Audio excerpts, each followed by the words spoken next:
안녕하세요. 부동산 뉴스 읽는 좋은 사람 마채연입니다. 오늘 2020년 1월 4일 아침 7시 32분 가르치고 있네요. 오늘 뉴스 4편 뽑아봤는데요. 서울경제, 서울주택가 13%가 임대로 묶여 매물 잠김에 집값 상승 부채질. 어제 1월 3일 5시 28분 뉴스이고요. 목동 부동산 시장 매매 전세 재건축 정방위 꿈틀 데일리안 2020년 1월 3일 6시 1분 뉴스, 또 규제 위에 개발 호재 3, 마, 청, 용 잡아라. 아시아경제 2020년 1월 3일 10시 51분 뉴스고요. 방 한 칸 끼어 살면 10억 차익, 5인 가족 몰린 개포 로또 청약. 매일경제 2020년 1월 3일 17시 38분 뉴스, 이렇게 준비한 4편의 뉴스를 읽어보도록 하겠습니다.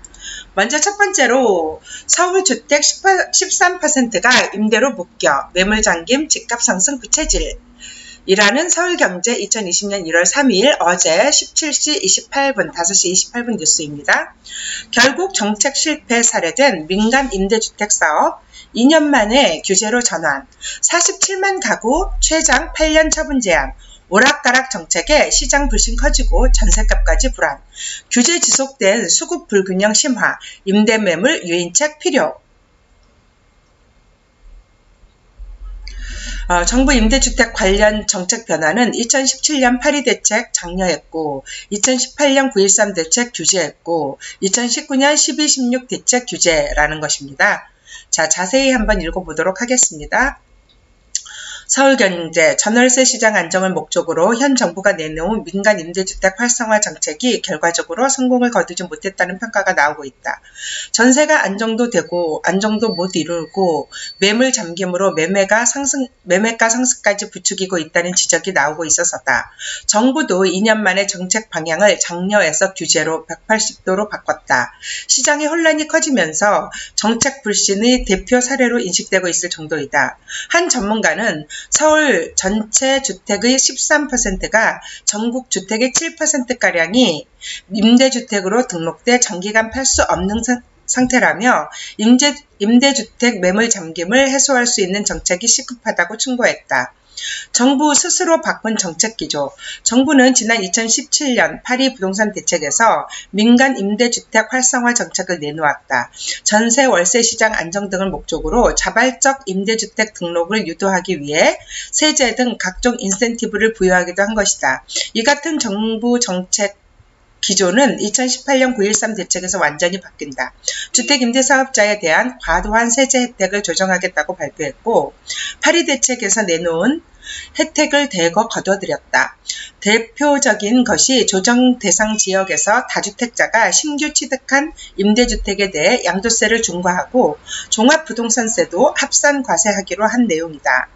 대출 규제도 대폭 강화됐다. 투기지역과 투기과열지구, 내 주택을 담보로 하는 임대사업자에게 주택담보인정비율 LTV 40%를 도입했고, 고가주택을 신규 구입하기 위한 주택담보대출은 금지했다. 지난해 12.16 주택 안정화 방안에서는 혜택을 이보다 더 축소했다. 임대주택 취득세 재산세와 관련해 가액 기준을 추가해 세제 혜택을 제한하기로 한 것이다. 정부는 수도권 공시가격 6억 원 등 일정 기준을 넘어서면 혜택을 없애는 내용을 담은 법 개정을 진행 중이다. 또 임대사업자의 책임을 강화하기 위해 미성년자 등록을 제한하기로 했다. 국토교통부 관계자는 다주택자가 갭투자를 통해 주택을 추가 매입하고 이를 임대주택으로 등록해 혜택을 받는 걸로 파악했다며, 이를 막기 위해 임대주택에 대한 과도한 혜택을 줄이기로 한 것이라고 설명했다.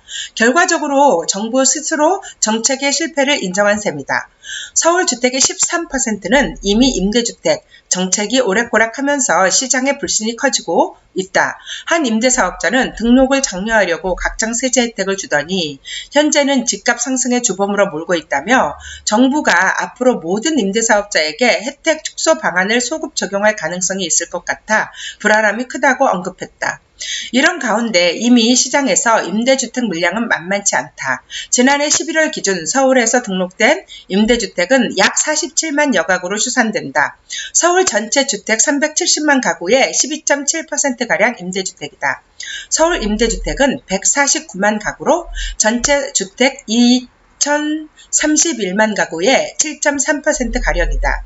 임대주택으로 등록하면 4에서 8년간 처분이 제한된다. 극히 예외적인 경우만 팔 수 있다. 결과적으로 정부가 규제에 나서도 이미 많은 물량이 장기간 매물로 나올 수 없는 상황이다. 선진영 서진형 경인여대 경영학과 교수, 대한부동산 학회장은 임대주택은 최소 4년 이상 처분을 제한하는 만큼 서울 부동산 시장에서 극심한 매물 잠김의 원인 중의 하나로 지적된다고 설명했다. 전문가들은 정부가 임대주택 매물이 시장에 나올 수 있도록 유도할 필요가 있다고 말한다. 규제만 계속할 경우 더 매물 잠김을 심화시킬 수 있다는 것이다. 강동효 기자입니다. 자, 다음 뉴스 읽어보겠습니다. 그렇죠. 임대주택 이슈입니다. 다음 뉴스는 목동 부동산 시장 매매, 전세, 재건축 전방위 꿈틀이라는 데일리안의 1월 3일 아침 6시 1분 뉴스입니다. 입시제도, 대출 규제, 2년 실거주 요건 등 영향, 재건축은 격포제, 당분간 지속되다. 5월 중 일부 조정 가능성 추가 상승은 한계. 서울 양천구 목동에 위치한 목동 신시가지 7단지 아파트 전경, 이정윤 기자입니다. 목동 부동산 시장이 매매, 전세, 재건축 할 것 없이 들썩이는 분위기다. 정부의 입시 제도와 1216 대책, 재건축 안전진단 통과 등의 영향이다. 다만 전세 성수기를 넘기고 매매 수요 관망세가 장기적으로 이어질 경우 5월께에는 일부 조정의 여지가 있다는 게 전문가들의 분석이다. 3일 KB부동산 리브원 월간 주택가격 동향에 따르면 지난해 12월 기준 양천구의 매매가와 전세가는 각각 1.20%, 0.83% 상승했다. 이는 서울 평균 매매가격 0.70%, 전세가격 0.35%의 상승률을 모두 크게 웃도는 수준이다. 실제로 목동 신시가지 1단지 전용 65제곱미터는 지난해 10월 11억 7천만 원에 매매 거래됐다. 12월에는 13억 원을 기록했다. 전세도 마찬가지다. 목동 신시가지 3단지의 전용 95제곱미터의 전세는 10월 6억 5천만 원에 12월 8억으로 1억 5천만 원이 오른 가격에 거래됐다. 이처럼 최근 1, 2개월 사이에 목동 집값과 전세값이 크게 오른 가장 원인은 입시 제도에 있다. 정부가 오는 2025년부터 자사고 특목고를 폐지하겠다는 정책을 발표한 후 주요 학군 단지로의 수요가 쏠린 것이다. 또한 1216 대책도 목동 부동산 시장에 불을 지피는 데 한몫했다. 고가 주택을 중심으로 시가 15억 원 초과 아파트 대출 금지, 9억 원 초과 아파트 LTV 20% 등으로 대출 문턱이 높아지자 강남의 고가 아파트보다는 학군이 우수한 목동 지역으로의 이전보다 수요가 몰리기 시작한 것이다. 게다가 1216 대책으로 막혀버린 대출뿐만 아니라 양도소득세 장기 보유 특별공제 요건이 강화된 것도 전세시장에 영향을 미친 것으로 분석된다. 기존에는 1주택자가 9억 원이 넘는 주택을 팔 때 보유 기간만 충족하면 양도차익의 최대 80%를 공제했지만 올해부터는 해당 주택에 2년 이상 거주해야 한다. 또한 2021년부터 80%의 공제 혜택을 받기 위해서는 10년 이상 보유, 10년 이상 거주 요건이 강화된다. 양천구 목동 A공인중개소 관계자는 2년 실거주 요건이 생기자 직접 입주하려는 집주인들이 늘어나면서 전세 물량이 줄어들고 있는 추세다라고 분위기를 전했다. 이 가운데 한동안 지지부진했던 목동 재건축 시장이 잇단 호재를 맞고 있다. 최근 목동 13단지가 2종 일반 주거지역에서 3종 일반 주거지역으로 종상향 결정이 난 데 이어 목동 6단지는 1차 정밀 안전진단을 D급으로 통과한 것이다. 이에 또 다른 목동 B공인중개소 관계자는 예를 들어 원래 1, 2, 3단지의 경우 5단지보다 매매가가 1억 원 넘게 낮았는데 이번에 3종으로 변경되면서 매매가가 일부 오를 것으로 예상된다며, 하지만 대출 규제가 막혀 있어 큰 상승은 한계가 있을 것이라고 말했다. 그러면서 전세나 매매 모두 물량도 별로 없고 가격도 많이 오른 상황이다며, 3월 입학 후 전세 수요가 조금 가라앉고 지금 매매 수요 관망이 계속 이어진다면 오는 5월쯤에는 매매가와 전세 모두 약간 조정이 있을 것으로 보인다고 덧붙였다. 데일리안의 이정윤 기자입니다. 다음 뉴스 읽어보겠습니다. 규제 위에 개발 호재 3. 마 청룡 잡아라. 아시아경제 2020년 1월 3일 뉴스입니다. 삼성동 GBC 강남 중심부에 14조 원 투입. 제2 롯데월드 넘는 개발 호재. 마곡지구 마이스 복합단지 강서구 지도 바꿀 프로젝트. 롯데건설 컨소 2024년 준공. 청량리 도시재생 뉴딜 사업지 선정. 바이오 산업단지로 재탄생. 용산구 인근 신혼부부 복합단지, 서울 도심 첫 도시재생 사례. 아시아경제 최동현 기자고요. 정부의 고강도 투기 억제 정책으로 서울 강남권 집값 상승세가 주춤하는 모습이지만 여전히 새해에는 곳곳에 집값 상승으로 이어질 수 있는 변수들이 자리 잡고 있다. 바로 개발 호재들이다. 대형 개발 계획이 예정되어 있는 지역은 규제에도 불구하고 주변 부동산 시장을 자극할 가능성이 높다. 실제로 과거에도 굵직한 개발 이슈는 집값 상승의 도화선이 된 사례가 많다. 업계 관계자는 부동산은 국지적인 특성을 띠기 때문에 개발 호재가 있는 지역은 전반적인 시장 상황과는 전혀 다른 양상을 보인다고 조언했다. 올해 서울 지역 부동산 시장에 영향을 미칠 주요 개발 이슈를 정리해 본다. 첫삽을 뜨는 GBC 강남 개발지도 바뀐다. 강남 개발지도 바꾼다. 올해 서울 시내에서 가장 주목받는 개발 사업은 현대자동차 그룹의 글로벌 비즈니스 센터 GBC다. 강남권 중심부인데다 천문학적인 사업 규모 등을 감안하면 영향력은 과거 잠실 롯데월드, 잠실 제2 롯데월드 개발을 뛰어넘을 것이라는 관측이 제기된다. GBC는 삼성동 옛 한국전력 부지의 국내 최고층, 높이 569m 건물과 업무 숙박 문화시설을 짓는 사업이다. 부지 매입비만 10조 5,500억 원, 개발비는 3조 7천억 원이 소요된다. 서울시가 지난해 GBC 건축 허가를 내주면서 올해부터 본격적인 착공에 들어갈 계획이다. 2026년 준공 예정이다. GBC 사업은 향후 27년간 26억 4조, 264조 8천억 원의 생산 유발 효과와 서울시 전체 일자리 503만 명의 4분의 1에 달하는 일자리 122만 명을 만들어낼 것으로 기대된다. GBC 건설이 본격화되면 이와 연계된 잠실 마이스 스포츠 단지와 영동대로 지하 복합 개발 사업 등도 탄력을 받을 전망이다. 아직 첫삽을 뜨지 않았음에도 GBC 예정지 땅값은 최근 몇 년간 천정부지로 치솟았다. 국토교통부에 따르면 이 땅의 공시지가는 2018년 평당 4천만 원에서 지난해 5,670만 원으로 41.7% 급등했다. 올해 역시 14.6% 오른 6,498만 원에 도달할 전망이다. 2014년 현대차가 한국전력으로부터 부지를 매입한 직후 2015년 공시지가가 평당 2,565만 원과 비교하면 약 2.5배 뛴 것이다. 공시지가가 6,498만 원, 올해는 더 오를 예정이네요. 마곡지구 마지막 퍼즐. 마이스 복합단지는 마곡 MIC 복합단지 개발 사업은 강서구의 지도를 바꿀 대형 프로젝트로 꼽힌다.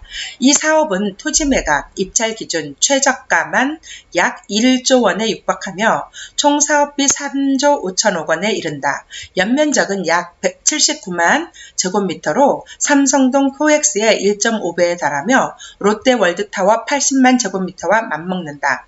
이 사업을 주관하는 서울주택도시공사 SH공사는 지난해 11월 롯데건설 롯데건설 컨소시엄을 우선 협상 대상자로 선정하고 한 달 뒤 업무 협약을 체결했다. 롯데건설 컨소시엄은 마곡지구 내 약 8만 2천 제곱미터 토지에 컨벤션과 호텔, 문화, 집회시설 등을 지을 계획이다. 또 SH공사가 추진 중인 마곡 스마트시티 조성에도 힘을 보탤 예정이다. 롯데건설 컨소시엄은 연내 인허가 등을 마무리 짓고 2021년 착공, 2024년 하반기쯤 준공한다는 계획이다. 집장촌서 바이오 허브로 변신하는 청량리. 불과 몇 년 전만 해도 집장촌 이미지가 강했던 서울 동대문구 청량리역 일대에도 교통 호재와 정비 사업 확대 등으로 환골탈태 중이다. 강북의 대표 슬럼가였던 곳이 수도권 광역급행철도 GTX를 포함해 지하철 5개 노선과 KTX 강릉선이 지나는 교통의 요충지로 재탄생하고 있다. 청량리동과 회기동 등 홍릉 일대는 앞으로 바이오 산업단지로 거듭나게 된다. 정부는 지난해 10월 청량리역 일대 바이오 생명공학 클러스터로 개발하기 위해 도시재생 뉴딜 사업지로 선정했다. 도시재생 뉴딜 사업은 문재인 정부의 주요 국정 과제 중 하나로 낙후된 지역의 산업 기반을 회복시켜 경제 활성화, 일자리 창출을 이루겠다는 목표로 추진되고 있다. 청량리역 개발은 서울에서 처음 시행되는 대규모 경제 기반형 도시 재생 사업으로 앞으로 총 사업비 4,859억 원, 4,859억 원 중 최대 250억 원의 국비가 지원된다. 정부는 홍릉 주변을 바이오, 의료, 연구개발 R&D 거점으로 만들고 주변 대학 연구기관, 기업 병원을 연계한 바이오 클러스터를 조성한다는 계획이다. 지난달 5일 농촌경제연구원 터에 지어진 서울 바이오 허브 3개동 중 지역 열린동이 개관하면서 사업 1단계가 마무리됐다. 올해 사업 2단계로 BT-IT 융합센터, 2021년 글로벌 협력 등 2024년 첨단 의료기 개발센터를 조성할 계획이다. 서울 도심 첫 대규모 도시재생 물꼬를 튼 용산역 주변, 2018년부터 이어진 서울 집값 급등의 여파로 한동안 개발 사업이 보류된 용산구 일대 올해 KTX 용산역 인근 부지를 중심으로 개발이 재개된다. 정부는 올해 6천억 원을 투입 서울 KTX 용산역 인근 부지에 신혼부부 청년주택 복합단지를 조성한다. 서울 도심의 도시재생이라는 이름으로 이 같은 대규모 사업이 이루어지는 것은 이번이 처음이다. 1만 4천 제곱미터 면적에 달하는 용산 혁신지구에 창업지원 공간과 신산업체험시설을 비롯해 신혼희망타운 120가구와 청년주택 380가구 등이 들어서는 건물 4동이 건립된다. 방위사업청 연구센터와 국방대학원, 재경학습관 등 국방부 소속 기관과 대체 공공청사도 마련된다. 그동안 정부와 지자체는 서울 집값 급등으로 급등의 촉매제로 작용한다는 이유로 대규모 개발 사업을 자제해 왔으나 이번 용산역 개발을 계기로 건설 경기 활성화에 나설 것이라는 기대가 커지고 있다.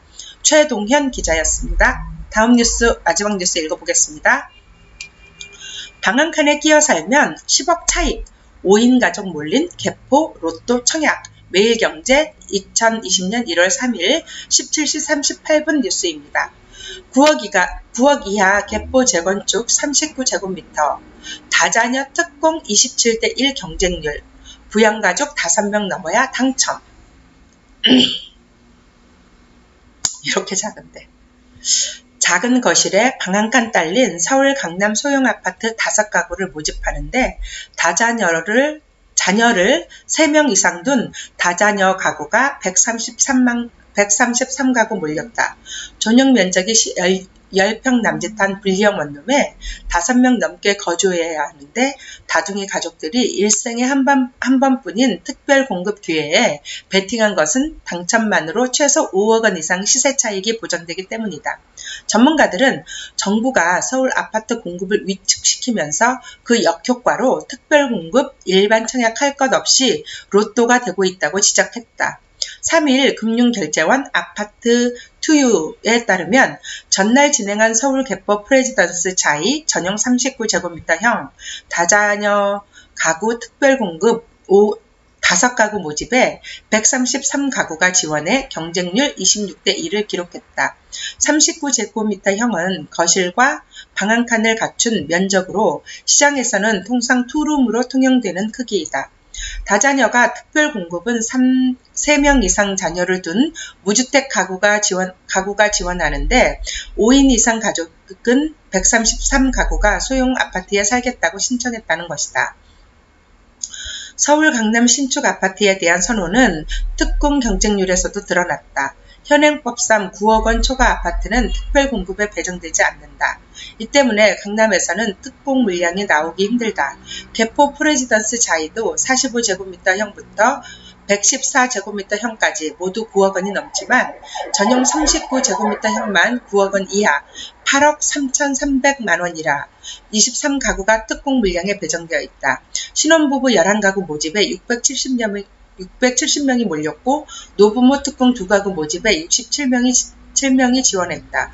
당첨 자체가 로또이기 때문이다. 이 아파트는 3.3제곱미터당 평균 4,750만원으로 주변 시세의 약 8,500만원의 반값에 불과하다. 이 아파트는 84제곱미터는 15억 7천만원에 공급되는데 인근 DH 아너힐즈는 같은 평형 25억에서 26억에 거래된다.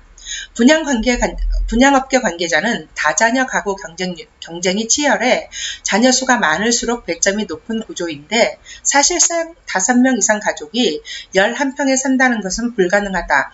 전매 제한 5년을 넘긴 뒤 팔 것을 염두에 두고 시세 차익을 얻기 위한 청약이라고 해석했다. 특별 공급은 실거주 요건이 없다. 이날 개포 프레지던스 자이는 232가구 모집에 총 15,082가구가 지원해 경쟁률 65대 1을 기록했다. 전용 102.7제곱미터는 한 가구 모집에 무려 283가구가 몰렸다. 이와 더불어 서울 강남권에서는 12.16 부동산 대책 발표 이후 처음 분양된 공공택지 아파트 청약 당첨자 중에는 부양가족 5명이 있어야 받을 수 있는 만점자가 속출했다. 아파트 투유에 따르면 위례 신도시 호반서 및 송파 2차는 전용 108제곱미터 A형 기타 지역과 전용 108제곱미터 T, 110제곱미터 T형 해당 지역에서 최고 당첨 가점이 79점이었다. 79점은 무주택 15년 만점 32점에 청약 가입 기간 15년 만점 17점을 채우고 부양가족 5명 30점이 있어야 가능한 점수이다. 아내와 함께 자녀 2를 키우며 노부녀 2명을 부양하는 무주택 가장이 지원한 셈이다. 이선희 기자였습니다. 네, 이상 오늘 뉴스 준비한 거 4개 읽어봤습니다. 여러 가지 뉴스였는데요. 네, 듣기 좋으셨나요? 예, 괜찮았나요? 도움이 됐다면 네, 좋아요와 구독하기 꼭 눌러주시고요. 오늘 토요일이네요. 원래 안 읽는 날이었는데 읽었네요. 네, 그래도 내일은 일요일이니까 하루 쉬고요. 월요일 날 뵙도록 하겠습니다. 네, 월요일 뵙겠습니다. 감사합니다.